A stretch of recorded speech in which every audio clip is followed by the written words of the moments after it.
18व्या लोकसभा निवडणुकीनंतर दिनांक 9 जून रोजी एनडीए आघाडीचं सरकार स्थापन झालं.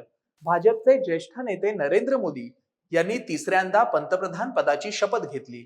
मोदी यांच्यासह 72 सदस्यांनी केंद्रीय कॅबिनेट आणि मंत्रिपदाची शपथ घेतली.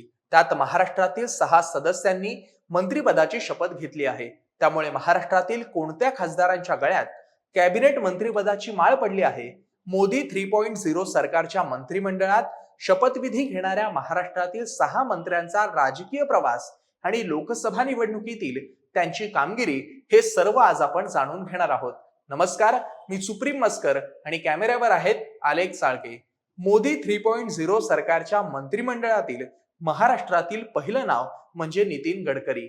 एक यशस्वी उद्योजक, भाजपचे माजी राष्ट्रीय अध्यक्ष, भाजप शिवसेना युतीत सार्वजनिक बांधकाम विभागाचे मंत्री, महाराष्ट्र रस्ते विकास महामंडळाचे माजी अध्यक्ष, प्रधानमंत्री ग्राम सडक योजनेचे अध्यक्ष, कॅबिनेट मंत्री अशी अनेक पद नितीन गडकरी यांनी भूषवलेली आहेत. 2014 साली त्यांनी पहिल्यांदा केंद्रीय कॅबिनेट मंत्री म्हणून शपथ घेतली होती. तरी आता नितीन गडकरी यांना रस्ते वाहतूक आणि महामार्ग मंत्रीपद मिळालेलं आहे. त्यानंतर मोदी 3.0 सरकारच्या मंत्रिमंडळातील महाराष्ट्रातलं दुसरं नाव म्हणजे पियुष गोयल.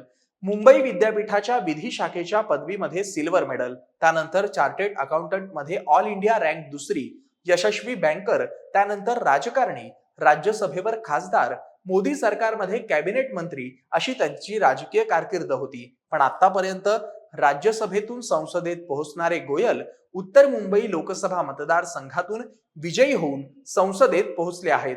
2014 आणि 2019 या दोन्ही मंत्रिमंडळात पियुष गोयल केंद्रीय मंत्री होते. रेल्वे मंत्रालयासारखं मोठं मंत्रालय त्यांनी सांभाळलं होतं.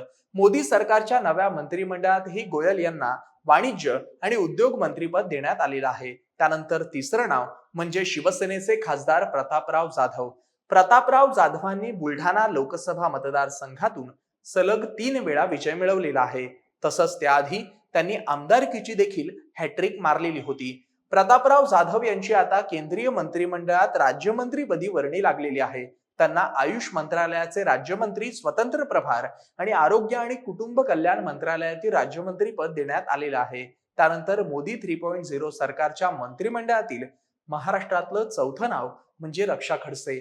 त्यांनी रावेर लोकसभा मतदारसंघातून सलग तिसऱ्यांदा खासदारकी मिळवलेली आहे. त्या 2010 साली राजकारणात सक्रिय झाल्या. कोथळी गावच्या सरपंच, जिल्हा परिषद सदस्य आणि मग लोकसभा निवडणूक लढवून खासदार असा त्यांचा राजकीय प्रवास राहिलेला आहे. 16व्या लोकसभेवर वयाच्या 27व्या वर्षी त्या निवडून गेलेल्या सर्वात तरुण खासदारांपैकी एक होत्या. आता त्यांना मोदींच्या मंत्रिमंडळात युवा व्यवहार आणि क्रीडा मंत्रालय राज्यमंत्री पद देण्यात आलेलं आहे. त्यानंतर 5वं नाव म्हणजे मुरलीधर मोहोळ.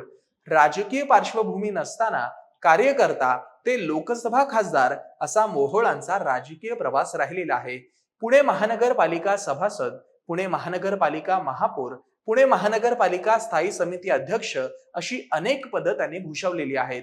तसंच मुरलीधर मोहोळ यांनी महापौर म्हणून केलेली कामे, Pune ring road, Pune metro अशी विकास कामे, पंतप्रधान नरेंद्र मोदींच्या विकासाचा मुद्दा, भाजपची या मतदारसंघातील ताकद ही मोहोळांसाठी जमेची बाजू होती. त्यात आता मुरलीधर मोहोळ यांना देखील केंद्रीय मंत्रिमंडळात स्थान मिळालेलं आहे. त्यांच्याकडे सहकार आणि नागरी विमान वाहतूक मंत्रालयाचे राज्यमंत्री पदाची जबाबदारी सोपवण्यात आलेली आहे. त्यानंतर मोदी 3.0 सरकारच्या मंत्रिमंडळातील महाराष्ट्रातलं 6वं नाव म्हणजे रामदास आठवले. ते भारतीय रिपब्लिकन पक्षाचे अध्यक्ष आहेत. मोदींच्या नेतृत्वातील याआधीच्या सरकारमध्ये रामदास आठवले हे केंद्रीय सामाजिक न्याय राज्यमंत्री होते. त्यांना आता मोदींच्या मंत्रिमंडळात सामाजिक न्याय आणि सक्षमीकरण मंत्रालय राज्यमंत्री पद देण्यात आलेलं आहे. अशा पद्धतीनं महाराष्ट्राला 2 कॅबिनेट मंत्रीपद तर 4 राज्यमंत्री पद मिळालेली आहेत. तरी तुम्हाला हा संपूर्ण व्हिडिओ कसा वाटला ते कमेंट करून आम्हाला नक्की सांगा. असेच माहितीपूर्ण व्हिडिओ पाहण्यासाठी MahaMTVच्या YouTube चॅनलला सबस्क्राईब करा आणि फेसबुक पेजला लाईक करा. धन्यवाद.